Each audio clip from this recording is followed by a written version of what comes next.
This is a trip based on an idea we called network camping. The idea that we all just ask among our own friends to find places to camp and see where we get.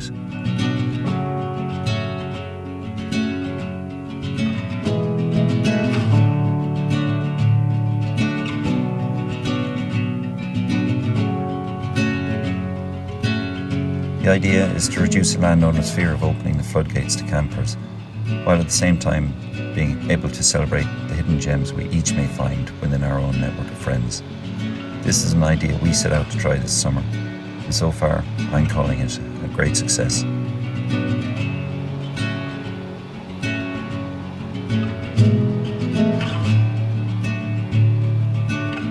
I'm not coming at this from a position of experience.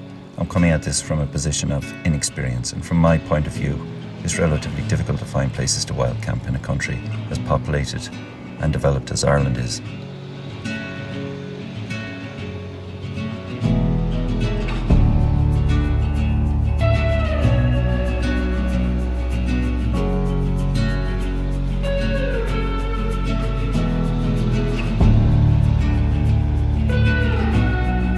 There are websites and apps out there where people kindly upload campsites that worked out for them.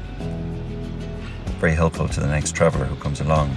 But beyond this act of generosity, there is often a disgruntled landowner who can hardly get to town past all the camper vans that subsequently turn up on his lane in the wake of these well-intended online posts. The alternative is that people are secretive about where they camp, but this effectively is driving Overlanding Underground. Where is the inspiration to others in that?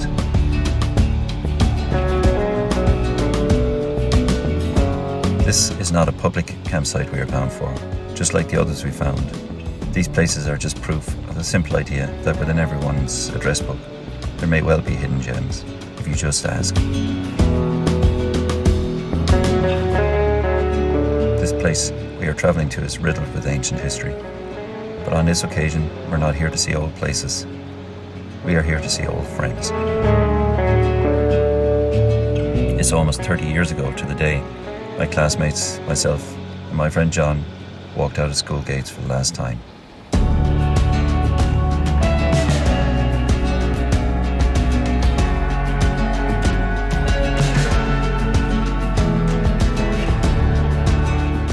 I left like a coiled spring, hardly even looked where I was going, just as long as I was going.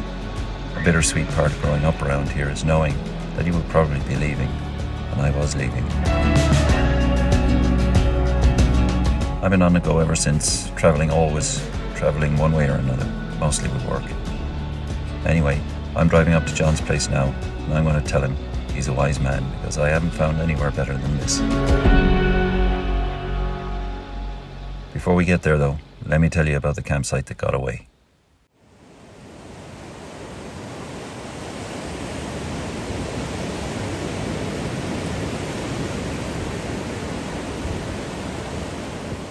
This place was not shaped by a friendly foe.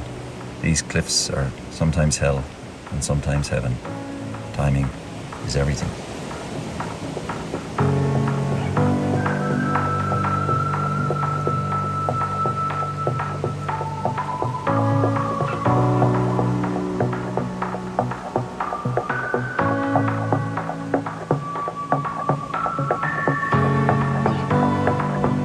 Before this visit, I only saw this place once before.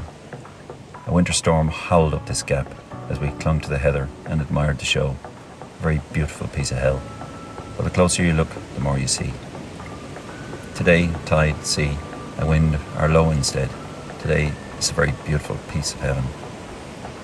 A place I might have never come back to were it not for my search for a network campsite.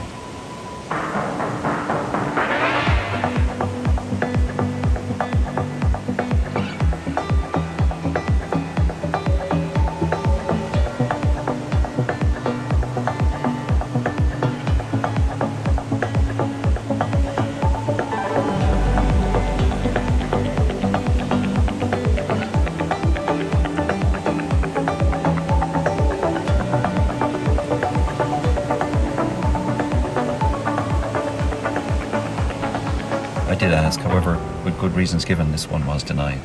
I guess this may become someone else's network camp, and that's how it goes. They can't all be mine or yours, but isn't that what makes the ones you find all the more precious?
So many leave rural areas for city life, and then a generation later we struggle to return as blow-ins.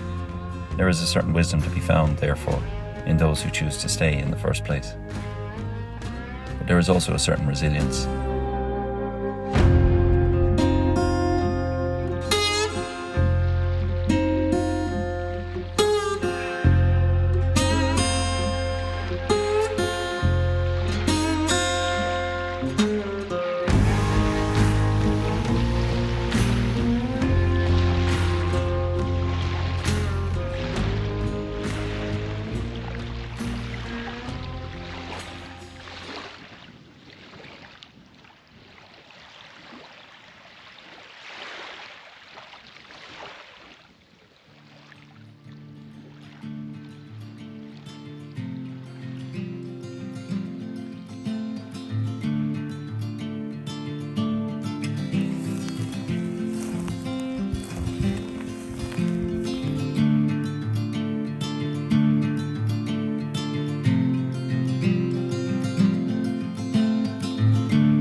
There's a skill in everything. It's always a pleasure to behold when somebody shows you into their world of expertise and experience, particularly when that knowledge sits atop many generations in the same trade. At 25 euros for a trailer of wool, where once the returns might have bought a new car, the future of the familiar bleating soundtrack of rural Ireland is stark. I suppose we are witnessing the end of a line. The resourcefulness of those who survive on this land will be called upon once more, its endless demand for resilience being, as always, the price of its reward.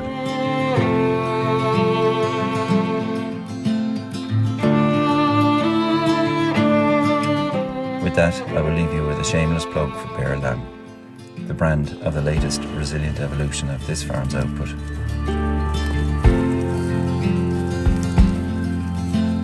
The skill of John and his dogs was amazing. We all played second fiddle to instinct, and this instinct, if understood, can be honed to make a remarkable team out of a farmer and his animals. What's worth noting, though, is that my domestic dog has all the same instincts, but none of the skill. As such, she spent this trip on her leash, sometimes drawn to us, and other times to her instinct. Given her freedom here, her instinct would surely win, and the sheep would most likely lose.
Our so-called social networks are employed all too often by big tech to mine our data. Time for us then to turn it around and mine its hidden gems. Maybe a little actual FaceTime. Maybe even around a campfire.